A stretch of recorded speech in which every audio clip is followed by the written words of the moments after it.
Masaya ka ba sa 900? Hindi. Hindi. Umami.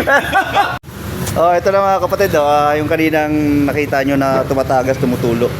Ayan, bago na yung hose. Mahaba yan. Magkano yung hose? 900. 900, dalawa na. Dalawa na. O, tapos pinaganda pa yung dulo. Ito. Ilang yan? Oh, nilakayan, tsaka mas mahaba na tong kanyang ano. So, ito na yung kanyang oil cooler hose. So, 900 no? 900. Ayan, masaya ka ba sa 900? Hindi. Hindi. Umami. Hindi pala masaya sa 900. Wala sa schedule. Wala. Walang preno.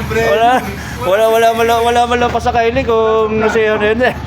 Kung wala na nag-isip lang yung diretso, hindi. Hindi daw siya masaya. Wala nito. Wala sa tangi, pero mo yun.